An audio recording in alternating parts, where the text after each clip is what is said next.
جس پر ہم اللہ رب العزت کا شکر ادا کرتے ہیں، اور میں تمام اساتذہ کرام اور منصفین حضرات کا دل کی اطراف گہرائیوں سے شکریہ ادا کرتا ہوں۔ نماز مغرب میں تقریباً 5 سے 6 منٹ ہیں، تو میں اختتامی کلمات کے لیے دعوت دوں گا ہمارے آج کے معزز مہمان اور منصف گجرانوالہ سے تشریف لائے ہوئے حضرت مولانا مفتی محمد انعام الرحمن فاروقی صاحب سے کہ وہ تشریف لائیں اور اختتامی کلمات ارشاد کریں۔ اعوذ باللہ من الشیطان الرجیم، بسم اللہ الرحمن الرحیم۔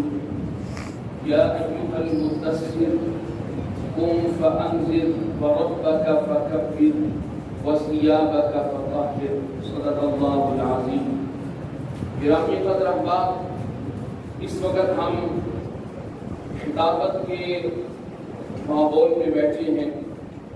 قرآن کریم اس طرح اپنے قاری کو کسی اور عنوان کے حوالہ سے مایوس نہیں کرتا، رہنمائی ضرور کرتا ہے۔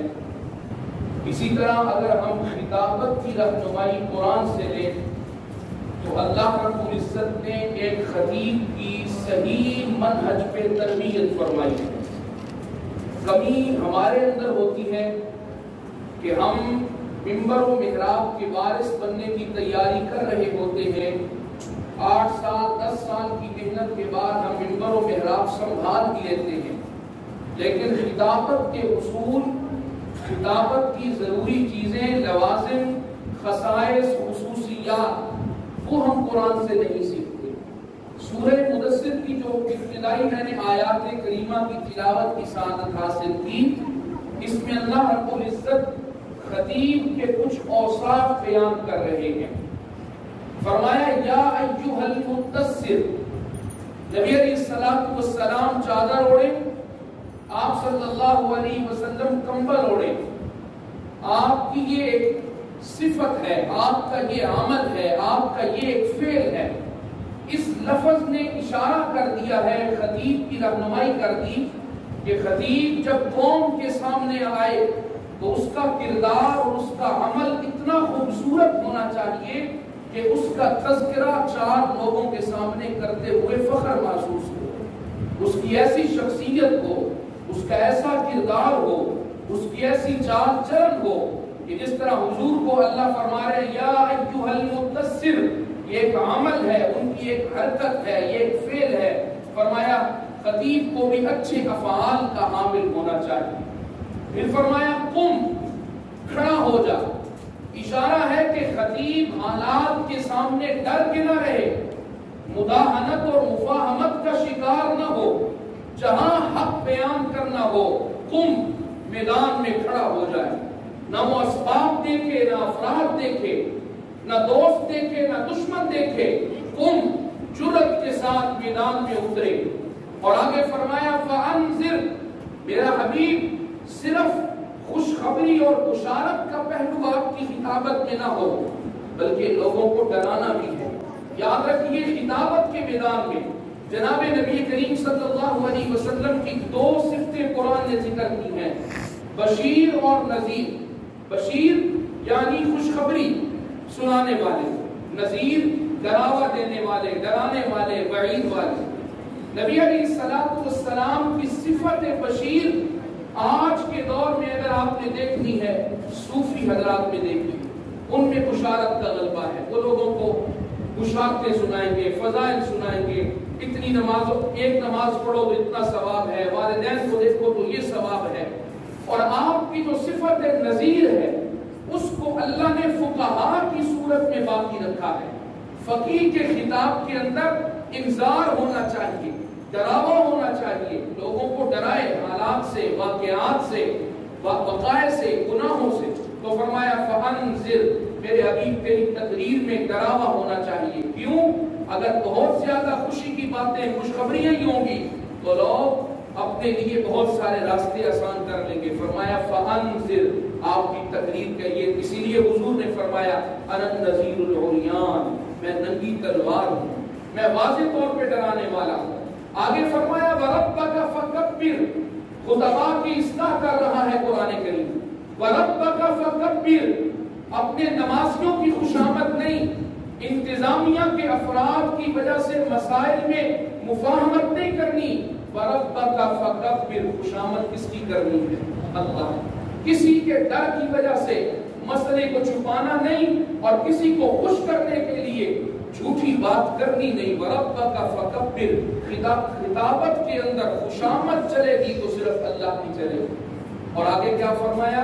وَثِيَابَكَ فَطَهِّرْ، قرآن تربیت کر رہا ہے حقیق کی. فرمایا اپنے کپڑوں کو صاف رکھ. اس کا ایک معنی ظاہری کیا مفسرین نے، یعنی لباس اچھا ہونا چاہیے. آج خطبہ کو دیکھ کے مجھے بڑی خوشی ہوئی. اس حوالہ سے میں خصوصی طور پہ دیکھ رہا تھا ہر ایک نے اپنی طاقت استطاعت کے مطابق اچھا لباس، صاف ستھرا اجلے کپڑے پہنے ہوئے تھے. تو ایک مطلب اس آیت کا یہ ہے وَثِيَابَكَ فَطَهِّرْ، کپڑوں کو صاف کر کے آ تاکہ لوگ تجھے دیکھیں، تجھ سے ملتے ہوئے، تیرے قریب بیٹھتے ہوئے گھن نہ کریں، کراہت محسوس نہ کریں. اور دوسرا معنی مفسرین نے کیا وَثِيَابَكَ فَطَهِّرْ، اللہ فرماتے ہیں خطیب اپنے دامن کو گناہوں سے اور غلط حرکتوں سے صاف کر کے لوگوں کے سامنے آ. کیونکہ خطیب یہ اپنی قوم کے لیے نمونہ ہوتا ہے.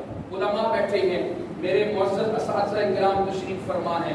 نبی، اللہ نے نبیوں کو معصوم کیوں بنایا؟ یہ ایک بحث ہے، اس کے بہت سارے سوال و جواب ہیں، اس پہ بہت ساری باتیں. ایک وجہ حکیم الاسلام مولانا محمد طیب قاری محمد طیب رحمہ اللہ نے یہ لکھی کہ نبی یہ قوم کے لیے نمونہ ہوتا ہے.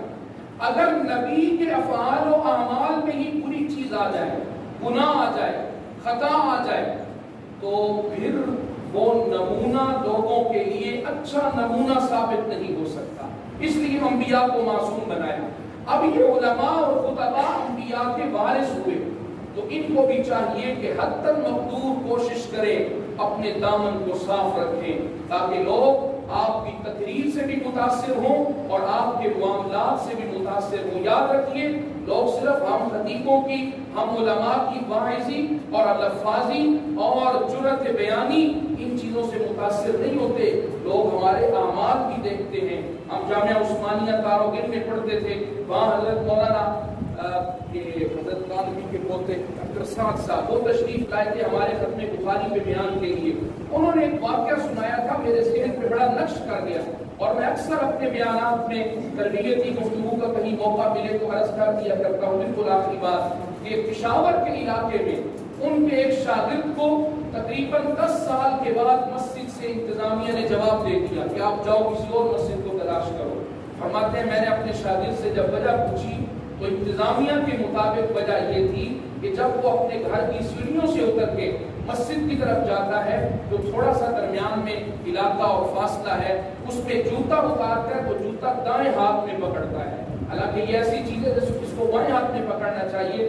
لوگ اتنی باریکی سے مجھے اور آپ کو دیکھتے ہیں. اپنے کردار کو قرآن کے مطابق بنائیے.